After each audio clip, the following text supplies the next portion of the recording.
हाय। आज हम बात करेंगे सीटेट ऑनलाइन एग्ज़ाम जिसके हिंदी के प्रश्नों की, जिसमें बहुत सारे ऐसे प्रश्न हैं जो टफ लेवल के थे, जिसे आज हम डिस्कस करने वाले हैं, तो जिनको पढ़कर आप एग्ज़ाम में अच्छा स्कोर कर सकते हैं। तो चलिए शुरू करते हैं। हमारा पहला प्रश्न है, झारखंड के एक गांव में रहने वाली एक शिक्षार्थी अपनी मातृभाषा और हिंदी जानती है जो उसके घर और आसपास में बोली जाती है। तो आप लोग को पता होगा कि जो घर और आसपास में बोली जाती है उसे हम लोग क्या कहते हैं? अर्जन कहते हैं। यानी जो मातृभाषा और हिंदी आएगी वह अर्जन के अंतर्गत आएगी। यानी हमारा ऑप्शन एक में यही कह रहा है कि मातृभाषा और हिंदी अर्जन के अंतर्गत आती है, तो ये बिल्कुल सही है। दूसरी आगे क्या कह रहा है कि वो विद्यालय में अंग्रेजी सीखती है, यानी जो हम सीखते हैं उसे क्या कहते हैं? अधिगम कहते हैं। तो ये जो झारखंड की शिक्षार्थी है वो अंग्रेजी स्कूल में सीख रही है, तो ये किस में आएगा? तो अधिगम में। यानी दूसरा ऑप्शन क्या कह रहा है कि अंग्रेजी भाषा अधिगम में आती है, तो ये भी बिल्कुल सही है। यानी एक और दो सही है। हिंदी भाषा अधिगम के अंतर्गत आती है तो बिल्कुल नहीं, क्योंकि हिंदी वो पहले से जानती है, वो अर्जन होगा, तो ये गलत है। और चौथा ऑप्शन है तीनों भाषा अर्जन में आएगी, तो बिल्कुल नहीं, क्योंकि अंग्रेजी वो स्कूल में सीख रही है तो वो अधिगम है। यानी हमने क्या देखा कि 3 और 4 गलत है और पहला और दूसरा सही है। तो हमारा राइट आंसर होगा ऑप्शन नंबर 1, यानी फर्स्ट और सेकेंड।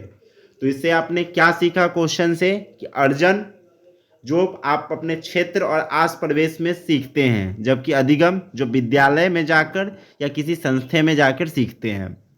गाइज बढ़ते हैं अपने अगले क्वेश्चन की ओर। हमारा अगला क्वेश्चन है, विद्यार्थी को लिखना सिखाने का शिक्षा शास्त्रीय क्रम क्या है? यानी कोई भी विद्यार्थी लिखना कैसे सीखता है?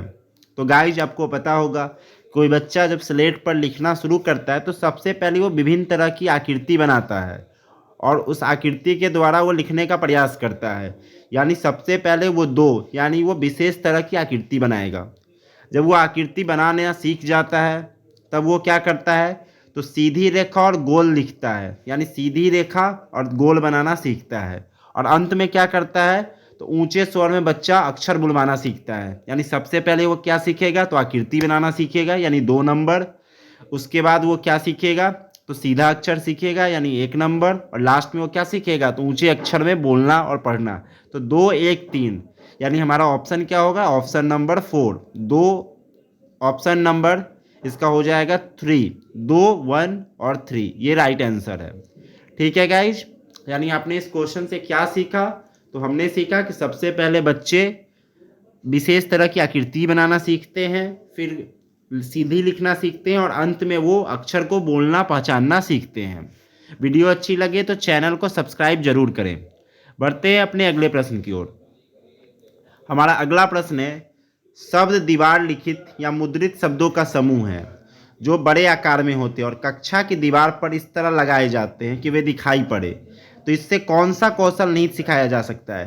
तो सबसे पहली बात है कि हर कोई स्कूल से पढ़कर आया है, तो आपने देखा होगा कि स्कूल की दीवारों पर बड़े बड़े अक्षरों में कबूतर, खरगोश या बहुत सारे कोटेशन वगैरह लिखे होते हैं। तो वो इसलिए लिखे होते हैं कि बच्चा वर्तनी की आकृति को पहचान पाए, बच्चा ध्वनि के नियमों को समझ पाए और मूल शब्दों को समझ पाए।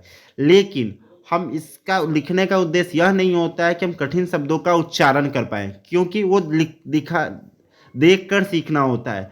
यहाँ हमसे नहीं पूछा है, इसलिए यही आंसर होगा कठिन शब्दों का उच्चारण। क्योंकि दीवारों पर जो लिखा होता है वह कठिन शब्दों के उच्चारण के लिए नहीं लिखा होता, जबकि वो अक्षरों को पहचानने के लिए, नियमों को जानने के लिए, शब्दों को समझने के लिए लिखा होता है। तो इसका राइट आंसर होगा ऑप्शन नंबर 2। बढ़ते हैं गाइज अपने अगले प्रश्न की ओर।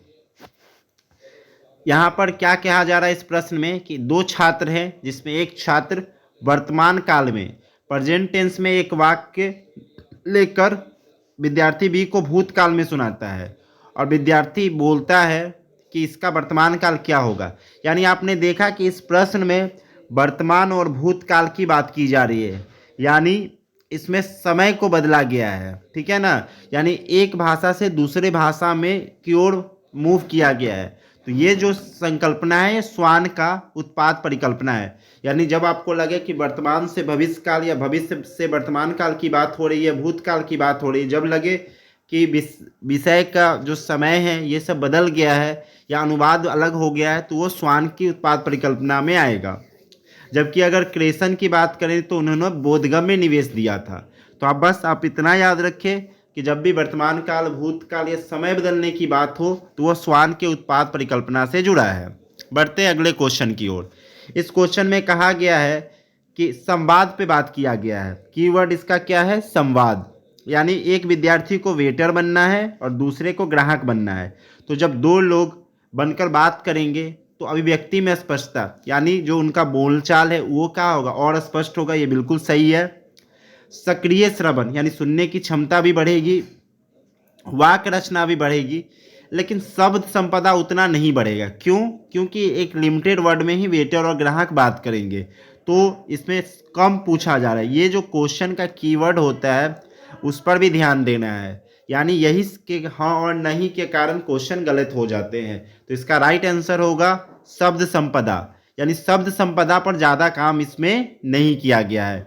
बाकी संवाद से विचारों में स्पष्टता आती है, सुनने का क्षमता भी बढ़ता है और वाक्य रचना भी बढ़ती है, लेकिन शब्द संपदा नया ज़्यादा नहीं हो पाता है। कीवर्ड पे गाइस ज़्यादा ध्यान रखिए। बढ़ते हैं अगले प्रश्न की ओर।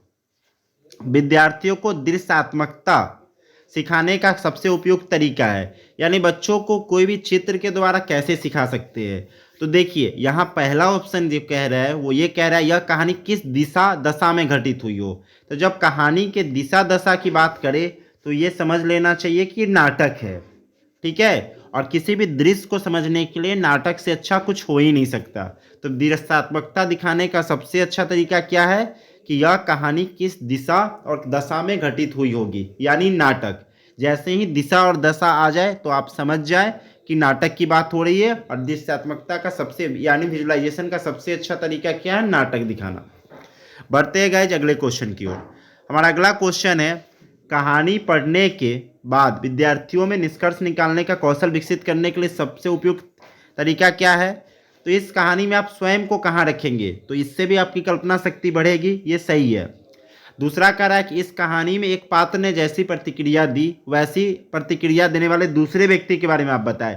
तो इसमें आपको सोचने का मौका ज़्यादा मिलेगा। क्यों? क्योंकि आप कहानी के एक एक कैरेक्टर को उस दूसरे आदमी से तुलना कर पा रहे हो, यानी आपने कहानी को अच्छे से समझा है, तभी तो उस पात्र के जगह दूसरे व्यक्ति को आप रख पा रहे हो। यानी हर एक एक व्यक्ति पर आपने काम किया है। तो ये एक्टिविटी सबसे ज़्यादा उपयुक्त है, क्योंकि ये आप तभी कर पाओगे जब आप कहानी को अच्छे से समझोगे। तो इसका राइट आंसर क्या होगा? 2। क्यों? क्योंकि हर कैरेक्टर को आप दूसरे व्यक्ति से रिप्लेस कर रहे हो, और ये तभी कर पाओगे जब आपने उस पात्र को अच्छे से समझा है। तो इसका राइट आंसर होगा 2। बढ़ते हैं अपने अगले प्रश्न की ओर। क्वेश्चन कह रहा है कि अध्यापक द्वारा सहायता देने का उदाहरण नहीं है। तो सबसे पहले ये समझे कि अध्यापक द्वारा सहायता देना का मतलब होता है पार, जो वाइगोत्स्की ने कहा था। और पार का मतलब होता है समय अनुसार उचित तरह से सहायता करना, यानी जरूरत पड़ने पर ही सहायता देना। तो पहला कह रहा है विद्यार्थियों से कोई पॉडकास्ट सुनने के लिए कहें और उससे सीखे किन्हीं 2 नए शब्दों को साझा करने के लिए कहें। तो इसमें शिक्षक का कोई भी हेल्प नहीं दिया जा रहा है। ठीक है, तो इसका आंसर नहीं में पूछा है, कीवर्ड को ध्यान में रखे। तो इसका आंसर फर्स्ट ही हो जाएगा। क्यों? क्योंकि इसमें टीचर का कोई हेल्प नहीं है, बच्चा खुद से पॉडकास्ट सुन रहा है और नए शब्दों को साझा कर रहा है। ठीक है, तो इस बात को ध्यान रखेंगे। बढ़ते हैं अगले क्वेश्चन की ओर। हमारा अगला क्वेश्चन है कि भारत में सभी बच्चे स्कूल आने से पहले मातृभाषा, घर की भाषा सीखते हैं और फिर स्कूल में अनेक भाषाओं से जुड़ते हैं। तो इसे क्या कहते हैं? तो आपको पता होगा शुरू में हमने अपनी भाषा यूज किया, यानी मातृभाषा का यूज किया, और इसके बाद 2-3 भाषाओं को सीखा, यानी बहुत सारी भाषाओं को सीखा। तो इसे हम लोग क्या बोलेंगे? मातृभाषा आधारित बहुभाषावाद। यानी जिसमें बच्चा पहले तो मातृभाषा सीखता है लेकिन उसके बाद 2 से 3 भाषाएं सीखने लगता है। बढ़ते हैं अगले क्वेश्चन की ओर। बच्चों द्वारा पढ़ने के प्रमाणिक स्रोत क्या है? तो प्रमाणिक स्रोत का मतलब होता है कि जो लोकल के द्वारा लिखा जाए, स्थानीय के द्वारा लिखा जाए। जैसे में साहित्य, समाचार पत्र, कविताएं, ये सभी जो हैं लघु कविताएं, समकालीन कविताएं, लघु समकालीन कविताएं, ये सब जो है ये सभी प्रमाणिक स्रोत में आती है। कोई रेस्टोरेंट का खाना यानी जो लोकल स्थानीय या क्षेत्रीय के द्वारा दिया गया हो वो प्रमाणिक स्रोत के रूप में आता है। तो इसका राइट आंसर होगा साहित्य। बढ़ते हैं अगले प्रश्न की ओर। अगला प्रश्न है सेमी क्वेश्चन है, प्रमाणिक पठन प्राप्त करने में कौन मदद करेगा? तो मैंने पीछे के क्वेश्चन में बताया कि प्रमाणिक का मतलब होता है स्थानीय। तो ए में है ध्वनि की सूची, कोई स्थानीय की बात नहीं की गई। दूसरा है किसी स्थानीय होटल की व्यंजन सूची, मतलब वहाँ का मेन्यू। तो ये बिल्कुल होगा क्योंकि इसमें स्थानीय वर्ड की बात की गई, अपने क्षेत्र की बात की गई है। तो प्रमाणिक जब भी आए तो इसको समझे कि यहाँ क्षेत्र की बात की गई है। बढ़ते हैं अगले क्वेश्चन की ओर। अगला क्वेश्चन है कथानक को समझने के लिए जटिल ऑनलाइन उपकरण किसमें हेल्प करेगा? इस क्वेश्चन को गाइस हम लोग देखते हैं कि कथानक को संरचना समझने के लिए कौन ऑनलाइन उपकरण विद्यार्थियों की मदद करेगा। पहला है जो जटिल शब्दों को सरल शब्दों में बदलता है। दूसरा है किसी एक पठन सामग्री को भिन्न भिन्न स्तरों पर बदलता है। तीसरा है माइंड मैपिंग। तो देखिए माइंड मैपिंग एक पॉजिटिव वर्ड है और माइंड मैपिंग जिस ऑप्शन में हो वो ऑप्शन बिल्कुल सही होगा, क्योंकि माइंड मैपिंग का मतलब होता है किसी चीज़ की दिमाग में अपने अनुसार रूपरेखा बनाना। तो जब आप अलग अलग घटकों का अपने अनुसार रूपरेखा बनाएंगे तो उसमें डेवलपमेंट आपका सबसे ज़्यादा होगा। वीडियो अच्छी लगे तो शेयर करें, शेयर करिए, करने पर ही और वीडियो बनाई जाएगी। लास्ट क्वेश्चन है विद्यार्थी ने 9 वर्ष के उत्सव पर अनुच्छेद लिखा। तो इस पूरे अनुच्छेद में आपने क्या देखा कि अनुच्छेद तो लिखा है लेकिन ये इसका डायरेक्शन यानी संपादन अच्छे से नहीं कर पाया है, यानी इसको अच्छे से ये मैनेज नहीं कर पा रहा है कि कैसे इसका अंत होना चाहिए, यानी जो संपादन वाला चरण है जो सबसे अंत में होता है उसे इसने अच्छे से नहीं किया है। तो यहाँ पे किस स्तर पे कमी है? संपादन स्तर पर, यानी कब ये अनुच्छेद खत्म हो गया पता ही नहीं चलता है। तो इस तरह से इसमें जो प्रॉब्लम है संपादन स्तर की है।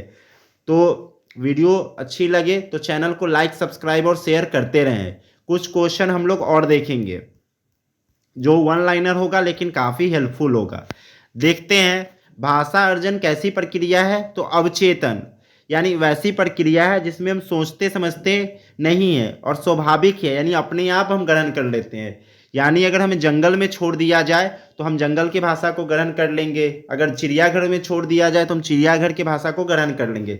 यानी अवचेतन मन में होता है वैसा मन जिसमें हम सोच समझ नहीं पाते, हमारी पास बुद्धि नहीं होती है, उसे अवचेतन मन कहा गया है। और अर्जन होती कैसी है? तो स्वाभाविक होती है, ये ध्यान रखें। अगला प्रश्न है मानस मंथन, जिसे ब्रेन स्ट्रॉमिंग भी कहते हैं, इसका मतलब क्या है? तो ब्रेन स्ट्रॉमिंग का मतलब होता है किसी विचार की रूपरेखा बनाना, यानी हम जो विषय पढ़ रहे हैं उसका विचार को मन में बिठा लेना, नाप तोल के देखना कि उस विषय से हम क्या सीख रहे हैं। यानी मानस मंथन का मतलब है विचारों के प्रति सजगता। अगर हम मतलब हिंदी पढ़ रहे हैं तो हिंदी से जुड़ी हुई जो भी टॉपिक है उसकी रूपरेखा हमारे दिमाग में बन जाती है, इसे ही मानस मंथन बोलते हैं, जो समालोचनात्मक चिंतन को भी बढ़ाती है। बढ़ते हैं अगले क्वेश्चन की ओर। भाषा सीखने का मतलब क्या है? तो भाषा सीखने का मतलब होता है अर्थापन, यानी अर्थ निकालने आना चाहिए और प्रयोग आना चाहिए। यानी सीखने का सबसे अच्छा तरीका क्या है कि उसका अर्थ निकालने आना चाहिए और उसका प्रयोग आना चाहिए। इस बात को हमेशा ध्यान रखें कि जब भी अर्थ और प्रयोग वाला ऑप्शन होगा वही सही होगा। बढ़ते हैं अगले प्रश्न की ओर। त्रुटियां क्या है? त्रुटियां जिसे हम लोग भ्रांतियां भी कहते हैं, ये क्या होता है? तो ये स्वाभाविक है और अधिगम का संकेतक है, मतलब कि जब आप सीखते हैं तो सीखने के दौरान गलती होना स्वाभाविक है।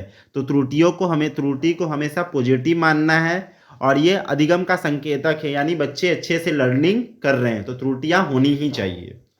बढ़ते हैं अगले प्रश्न की ओर। अगला प्रश्न है बाला क्या है? तो ये क्वेश्चन गाइस 2017 सीटेट में भी पूछा गया था। इसका फुल फॉर्म है बिल्डिंग एज लर्निंग एड। मतलब जब आप स्कूल में पढ़े होंगे तो दीवारों पे बहुत सारा कुछ लिखा होगा, जैसे क से कबूतर, ख से खरगोश या ए फॉर एप्पल, ये सब लिखा हुआ होता है, तो इसे ही बोलते हैं बाला। यानी बिल्डिंग का इस्तेमाल सीखने के लिए करना, लर्निंग के लिए करना। यह प्रिंट समृद्ध माहौल का उदाहरण है। बढ़ते हैं गाइस अगले क्वेश्चन की ओर। सस्वर वाचन क्या होता है? सस्वर वाचन का मतलब होता है बोल बोल के पढ़ना, और ये पाठन मेनली कौन से करते हैं? तो छोटे बच्चे करते हैं। क्यों? ताकि उच्चारण की स्पष्टता आ जाए, यानी बच्चे अच्छे से उच्चारण कर पाए, इसीलिए सस्वर वाचन किया जाता है।